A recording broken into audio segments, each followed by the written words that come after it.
दर्शक वृन्द नमस्कार, स्वागत छ कार्यक्रम मिसन न्यूजमा। म खगेन्द्र विष्ट। आजको मिसन न्यूजमा इतिहासविद डाक्टर महेश राज पन्तले सङ्कलन गरेको इतिहास र सरकारले इतिहास अध्ययन अनुसन्धानका लागि गरेको उपेक्षाको विषयलाई लिएर आएका छौँ।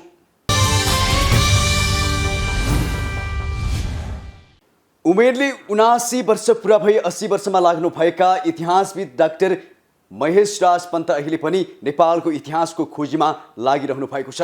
17 वर्षको उमेरदेखि बुवा नयन राज पन्तसँगै इतिहासको खोजीमा लाग्नुभएका पन्तको घरमा नेपालको 400 वर्ष पुरानो इतिहासका सामग्रीहरू सङ्ग्रह गरेर राखिएको छ। यसरी सङ्ग्रह गरेर राखिएका इतिहासको संरक्षणमा पन्त परिवार बाहेक राज्यले चासो देखाउन सकेको छैन। यसै विषयमा तयार पारिएको यो रिपोर्ट हेर्नुहोस्।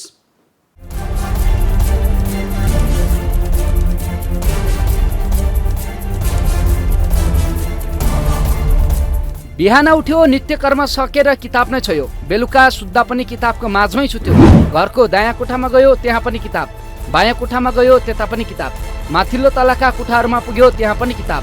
तल्लो तलाका कोठा खोल्यो, त्यहाँ पनि किताब। घरभरि किताब नै किताब। हेर्दा कुनै किताबखाना जस्तो, तर त्यो होइन। पुस्तकालय भन्दा पनि इतिहासको सङ्ग्रहालय भन्दा कम छैन।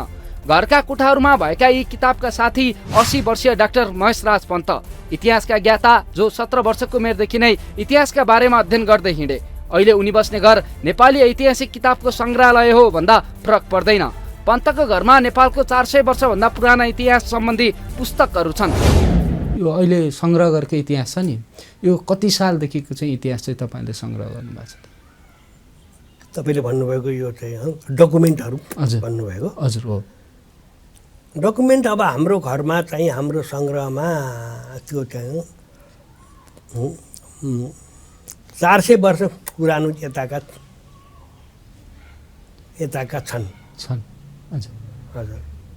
अब त्यसलाई चाहिँ अहिले तपाईँहरू चाहिँ के गर्ने गर्नुभएको छ? त्यसको संरक्षणको लागि चाहिँ के कस्ता खालको यसको संरक्षण एउटा त हामीले अब त्यस्तो डकुमेन्टहरूलाई चाहिँ त्यो चाहिँ छाप्दै पनि गएका छौँ। अर्को अहिले मैले भने नि, हामी यसको त्यो चाहिँ डिजिटाइजेसन पनि गर्दैछौँ है। र अनि त्यसलाई त्यो अनलाइनमा राखिदिने र त्यो राखेपछि अरूले पनि त्यो हेरेर काम गर्न सकुन् भनेर त्यो काम हामीले अहिले गरिरहेका छौँ। अब यसलाई संरक्षण तपाईँहरूले यसरी खोजेको यो 400 वर्षभन्दा पुरानो इतिहास तपाईँहरूसँग छ होइन? अब यसलाई खोज्ने बेला त आफ्नै किसिमको झमेलाहरू चाहिँ भयो होला होइन? यो सुरुवात चाहिँ कसरी गर्नुभयो? अहिलेसम्म आइपुग्दाखेरि चाहिँ यो खोज्नको लागि चाहिँ सुरुवात तपाईँहरूसँग चाहिँ बुवाले सङ्ग्रह गरेर राखेका चाहिँ कति थिए होइन? कतिहरू तपाईँले खोज्नुभयो, कसरी खोज्नुभयो, यो विषयमा थोरै चर्चा गरौँ न। त्यो त कस्तो हो भने कसैले अब त्यो एकचोटि के हो भन्नु होला भने, हजुर यो कुन सालको कुरा भने 16-17 सालको कुरा। हजुर। हामी मध्येको एउटा चाहिँ धनबहादुर बज्राचार्य हजुर असनमा त्यो चाहिँ घिउ किन्न जानुभएको रहेछ। हजुर। त्यो घिवारीहरूका है। हजुर। अनि पछि घिवारीले त्यहाँ एउटा के भने चाहिँ सक्खरमा होइन र सक्खर पोको पारेर एउटा कागज चाहिँ अर्को मान्छेलाई र चाहिँ दिएछ। उहाँले यसो हेर्दाखेरि त्यो कागजमा त अक्षर देखिए जस्तो लाग्यो। हजुर। उहाँले अनि पछि त्यो त्यो साउजीले के भन्नुभएछ भने, होइन तपाईँ कहाँ एउटा कागज दिएर पठाउनु भयो र उसले त्यो सक्खर पोको पार्न त्यो चाहिँ चिनी पोको पार्न त्यत्रो कागज राखेको थियो अरे। त्यो अरू कागज हेरौँ न भन्नुभएछ। हेरौँ भनेपछि र उसले चाहिँ दिएछ। र त्यो कागज त कस्तो रहेछ भने राजदरबारको भनेको यो हनुमान ढोकाको हनुमान ढोका खर्चको कागज रहेछ। हजुर। अब आजको दिनमा यसमा यति खर्च, अब चाहिँ यो महिनामा त्यो चाहिँ चामल यति, दरबार खर्च, दाल यति, अनि पछि यो चाहिँ नुन यति, कपडा यति भनेको यस्तो खर्चको विवरण भएको कागज रहेछ। अब यताबाट त हाम्रो देशको त्यो तात्कालिक आर्थिक इतिहासमा त धेरै नै सहज हुने भयो, थाहा हुने भयो। त्यो बारेमा चाहिँ इतिहास पत्ता लगाउन राम्रो हुने भयो। अनि पछि धनबन्तीले के भन्नुभएको छ भने होइन तपाईँका भएको जति यो कागज मलाई दिनुहोस्, म तपाईँले भनेको पैसा तिर्छु भन्नुभएको छ उहाँले। अनि पनि उसले चाहिँ बडो गाह्रो मानेर कति खाइस भन्ने फेरि होइन, र उसले चाहिँ दिएछ। र त्यो कागज अहिले म तपाईँलाई देखाउँला, त्यो हामी कहाँ माथि राखेको छु मैले। अब यसरी पनि कागज आयो। नेपाल सरकारले नै आफ्नो इतिहासको खोजी गर्नुपर्नेमा पन्तको परिवारले खोजी गरी त्यसको संरक्षण गर्दै आएका छन्। बुबा नयराज पन्त नेपालको इतिहासको सङ्कलन र त्यसको संरक्षणमा जुटेका थिए। बुवाको मृत्युपछि अहिले महेशराज र दिनेशराजले नयराजले खोजेका इतिहासको संरक्षण गरेका छन् भने उनीहरू पनि इतिहासकै खोजी तथा अध्ययन गर्ने गर्छन्। आफूहरूले यसरी सङ्कलन गरेको इतिहास आफूहरू पछि कसले संरक्षण गरिदिला भन्ने चिन्ता अहिले महेशराजलाई पर्ने गरेको छ। तपाईँले भन्नुभयो अब तपाईँहरूले त गर्नु होला, तपाईँहरू पछि के होला भन्नुभयो होइन। अब त्यो त गम्भीर समस्या छ। अब हेर्नुहोस् 72 सालमा थैचालो गयो। मेरो सङ्ग्रह अनि त्यो दराजहरू भत्क्यो, यसो भयो उसो भयो।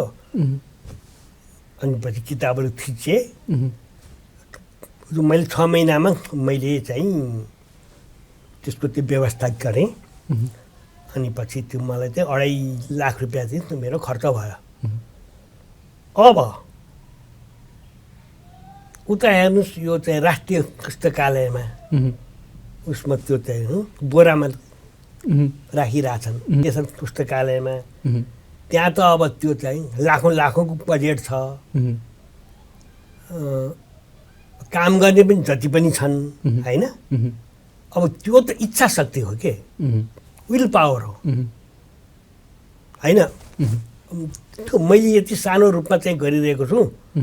अब त्यो मैले 6 महिनामा मेरो त्यो के भन्नु भने लाइब्रेरी मेरो त्यो चाहिँ व्यवस्थित भयो। अब त्यो मैले कहीँबाट 1 पैसा पाए पनि होइन, आफ्नै घर घरानाबाट गरेँ।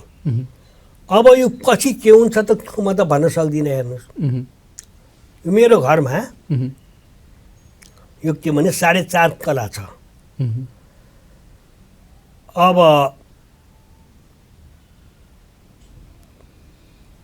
2, 4, 5, 6वटा 7वटा कोठा छोडेर यहाँ किताबै किताब छ। यहाँ चाहिँ नपुगेर हामीले चाहिँ नजिकै 5 मिनटको दूरीमा हामीले त्यहाँ एउटा चाहिँ एपार्टमेन्ट जस्तै एउटा फ्ल्याट ल्याएको छौँ। त्यहाँ हामीले आफ्नो सामग्री राखेका छौँ। हाम्रो त्यो चाहिँ क्यामेरा स्यामेराको काम चाहिँ त्यहाँ हुन्छ। यस कारणले नि पछि गएर के हुन्छ, अब फेरि सरकारतिर पनि के गर्ने। अब त्यो चाहिँ अब केशर शमशेरले त किताब मात्रै द्याएन नि, घर थिए, जग्गा थिए। कस्तो हालतमा छ त्यो होइन। यस कारण यो त अब तपाईँहरूबाट म अपेक्षा गर्छु। हामीले अब के गर्नुपर्छ यो अवस्थामा, किनभने म पनि 80 वर्ष पैसा नि त होइन। यो चाहिँ कता कता मनमा चाहिँ पस्छ होइन। अब यो चाहिँ संरक्षण गर्न सकिन्जेलसम्म चाहिँ संरक्षण गर्न सकौँला गरौँ होइन। यो त के यो नसक्दा दिन के होला भन्ने चाहिँ हरपल जस्तो आइरहन्छ नि त होइन। सरकारले अझै पनि यसरी सङ्कलन गरेको इतिहासको संरक्षण गर्नुपर्छ भन्नेतर्फ ध्यान दिन सकेको छैन। न त हाल विद्यालय तहका पाठ्यक्रममा नै इतिहासका बारेमा खोजी अध्ययन र चर्चा हुने गर्छ। विगतका केही कक्षाहरूमा इतिहास सम्बन्धी पाठ्यपुस्तक राखिए पनि अहिले यस्तो किसिमका पाठ्यपुस्तकको अध्ययन नै हुँदैन। समेटेको छ भन्नलाई सामाजिक अध्ययन भन्ने किताबमा केही राखिएको छ, तर त्यो आफैमा पूर्ण छैन। त्यसभन्दा माथिका कक्षा 11 र 12 सहित स्नातक र स्नाकोत्तरका विषयहरूमा पनि नेपाली इतिहास समेट्न सकिएको छैन। नेपालको जिउँदो इतिहासकार भनेर चिनिने महेशराज पन्तसहितका इतिहासविदहरू सरकारको नजरमा अहिलेसम्म पनि पर्न नसक्नु भनेको सरकारले आफ्नो इतिहासका बारेमा चाख नराखेको प्रष्ट हुनु हो। त्यसैले सरकारले महेशराज जस्ता नेपाली इतिहास ज्ञाताहरूको ज्ञान र उनीहरूले संग्रह गरेको इतिहासलाई कसरी संरक्षण गरी भावी पुस्तालाई इतिहासका बारेमा जानकारी गराउन सकिन्छ भन्दै त्यसको संरक्षणमा जुट्न जरुरी छ।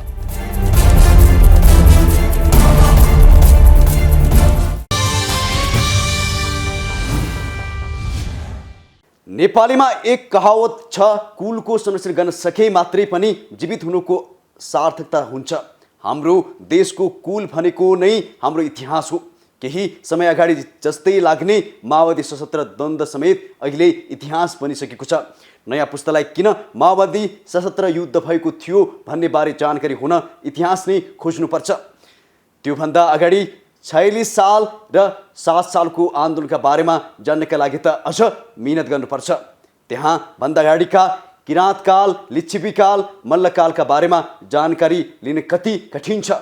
22 र 24 राज्य हुँदा त्यहाँको शासन कस्तो कस्तो थियो भन्ने अहिलेको पुस्तालाई थाहा छैन। त्यो अवस्था किन आएको हो भने हाम्रो इतिहासको बारेमा अभिलेख र सङ्ग्रह नहुनु नै हो। विश्वमा अहिले मानिसको उत्पत्ति कसरी भयो, मानिसहरूले पहिले के गर्थे भन्ने खोजी गरिँदै गर्दा नेपाललाई भने आफ्नै इतिहासको बारेमा जानकारी राख्न चासो छैन। यसै विषयमा तयार पारिएको यो रिपोर्ट हेर्नुहोस्।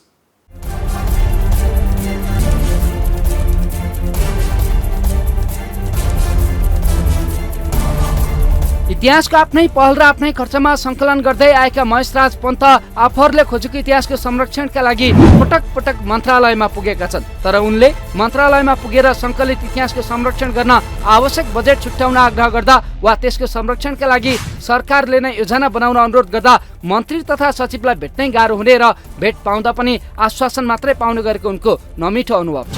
यहाँले चाहिँ यो राज्यले यहाँहरूले जति पनि यो इतिहास चाहिँ सङ्ग्रह गर्नुभयो होइन, यो सङ्ग्रह गरेको इतिहासलाई चाहिँ राज्यले संरक्षण गर्नुपर्छ भनेर अझै पनि सोच्न सकिरहेको छैन होइन। यस्तो अवस्थामा अब राज्यले चाहिँ किन यो संरक्षण गर्नुपर्छ भन्ने चाहिँ सोच्न नसकेको, एक राज्य सञ्चालन गर्ने व्यक्तिहरूसँग चेतना नभएको कारणले यो सङ्ग्रह गर्नुपर्छ, इतिहासको चाहिँ बचाउनुपर्छ, जे भए पनि हाम्रो पुर्खाको चाहिँ यो सम्पत्ति हो भन्ने चाहिँ त्यो किसिमको त्यो सोचाइ नभएकोले अथवा चाहिँ अरू नै कारणले होला। उनीहरूको आँखामा यो चाहिँ गरिहाल्नु पर्ने काममा चाहिँ परेको छैन, एक कारण त त्यो।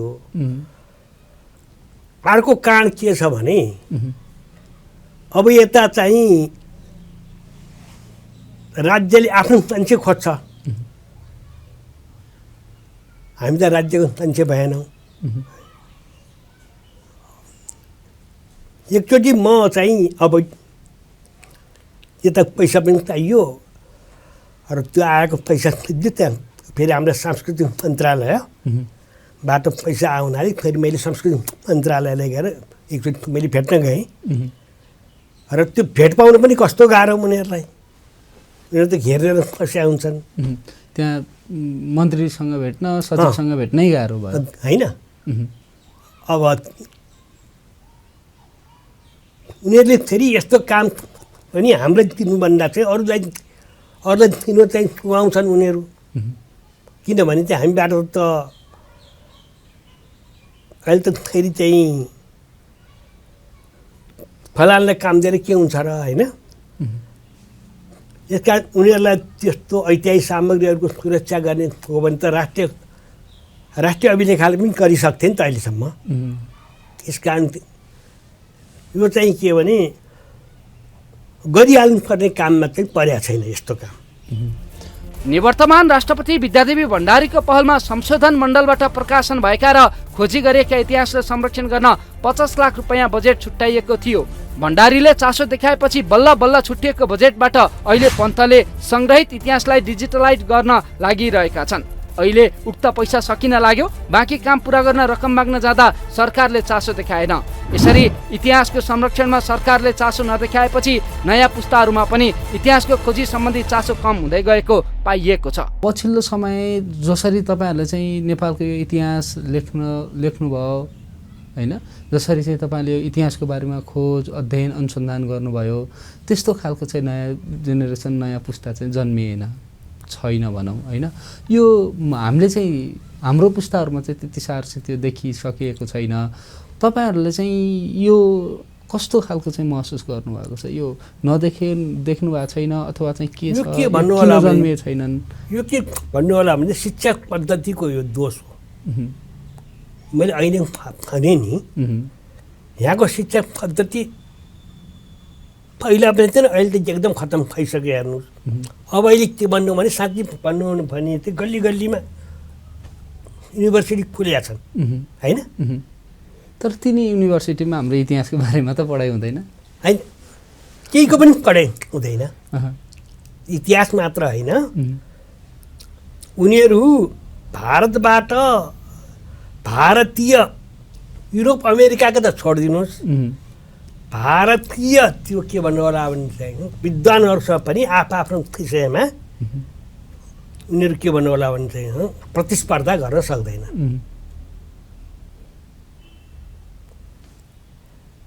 अब यस्तो छ हेर्नुहोस्, दोस्रो पुस्ताहरूलाई भनौँ न, अहिलेको दोस्रो पुस्तालाई यो इतिहास सम्बन्धी चाहिँ कुराहरूको चाहिँ खोज अध्ययन अनुसन्धान गर्नको लागि चाहिँ नतानेको चाहिँ किन होला? किन उनीहरूलाई त्यो खोजेनन् होला? उनीहरू त्यो रुचि चाहिँ छ है। किनभने अहिले छापिने किताबहरूमा धेरै जसो इतिहास सम्बन्धी नै किताब छ र त्यो किताब चाहिँ ऊ पनि हुन्छ, त्यो चाहिँ यसको खपत पनि हुन्छ। अब मैले 3 महिना अगाडि मैले एउटा किताब छापेँ र त्यो किताब के हुनु होला भने हाम्रो त्यो चाहिँ पिताजीको त्यो डायरी त्यो राणाकालको, राणाकाल पनि होइन, राजा क्रुबन भारतमा त्यो के भने चाहिँ शरण लिन गएदेखि 8 सालसम्मको बुवाको त्यो चाहिँ दैनन्दिनी डायरी। अब त्यसको मैले हेडिङ चाहिँ अलिक मैले के राखेको थिएँ भने यो चाहिँ क्याची हेडिङ राखेको थिएँ, राजा राणा र काङ्ग्रेस। त्यो किताब र धेरै नै गयो, छाप्न मैले छापे होइन है। त्यो के भन्नु भने फाइन प्रिन्ट भन्ने छ नि, फाइन प्रिन्टले छापेको होइन। इतिहासमा रुचि नभए त त्यो किताब त जान्थेन हो। तर त इतिहासको पढाइ त्यो चाहिँ इतिहासको पढाइ क्रमबद्ध रूपले हुनुपर्ने, तलदेखि माथिसम्म हुनुपर्ने र त्यो भएन। जस्तो कि मैले भन्न खोजेको चाहिँ यहाँले त्यो लेखिदिनु भयो, लेखेर बाहिर ल्याएको कुराहरू मान्छेले पढ्नलाई, हेर्नलाई होइन, अध्ययन गर्नलाई चाहिँ रुचाउँछन्। तर किन आफैले खोजेर लेखेर पढ्नुपर्छ भनेर त्यो भूत हुन्छ नि भित्र चाहिँ, त्यो भूत चाहिँ जागिसकेको छैन कि होइन? जागे पनि उनीहरूले त्यसको लागि चाहिने त्यो के भनेर शिक्षा पाएनन् कि होइन।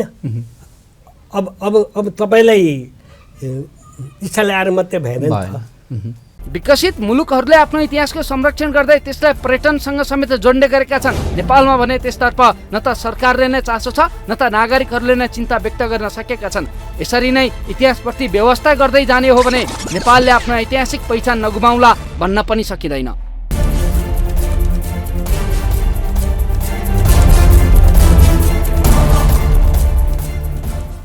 दर्शक वृन्द, आजको मिसन न्युजमा डाक्टर महेशराज पन्त परिवारले खोजी गरेको नेपाली इतिहास संरक्षणका लागि सरकारले चासो नदेखाएको विषयवस्तु प्रस्तुत गर्यौं। अर्को श्रृङ्खला अर्को विषयवस्तुसहित आउने नै छौँ। हामीलाई सुझाव र सल्लाहका लागि तपाईँहरूले mountain.reporting@gmail.com र सम्पर्क नम्बर 0150108086मा सम्पर्क गर्न सक्नुहुनेछ।